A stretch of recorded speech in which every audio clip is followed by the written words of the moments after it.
Pour moi, l'Europe, c'est un grand ensemble de personnes qui partagent la même culture et les mêmes valeurs. Un ensemble de pays qui ont une dimension commune, celle de partager quelque chose. L'Europe en deux, trois mots, eh bien c'est la possibilité d'avoir une communauté très importante de personnes de tous les pays où on peut voyager d'un pays à l'autre sans trop de tracasseries, de formalités, c'est-à-dire un moyen qui permet l'échange des hommes, des idées et des marchandises.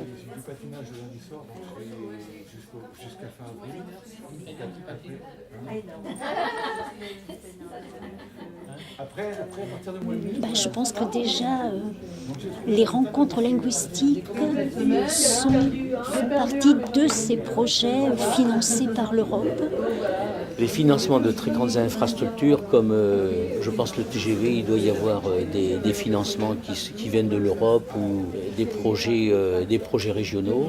Je me doute qu'il y a un concours de l'Europe qui participe pour que ces projets arrivent à terme.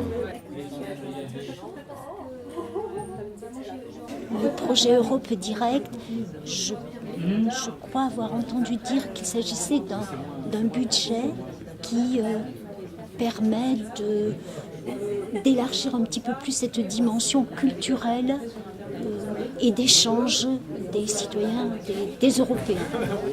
Oui, c'est développer tout ce qui est action au niveau de l'Europe, par les échanges. Oui, les projets dans la mesure du possible, quand ça peut aboutir. Il y a plein de choses. L'Europe doit pouvoir faciliter mes déplacements, mes projets professionnels aussi. Si j'ai envie de travailler à l'étranger, dans un autre pays de l'Europe, ça doit être facile pour moi. Ça peut présenter quand même certains avantages, mais ça présente aussi certains inconvénients. Par exemple, si on cite le transport de produits illicites, il y a des produits comme des armes qui peuvent passer d'un pays à l'autre ou de la drogue.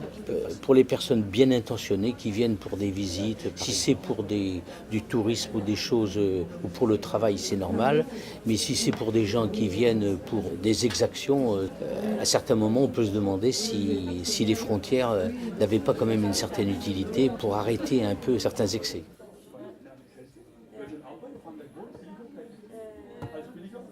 Je ne m'en rappelais plus. Mais j'en prends bonne note parce qu'on va voter donc en France comme dans les autres pays. Je me sens quand même impliqué aussi bien pour les élections municipales, les élections européennes. On a tous notre mot à dire. Ça me semble tout à fait normal.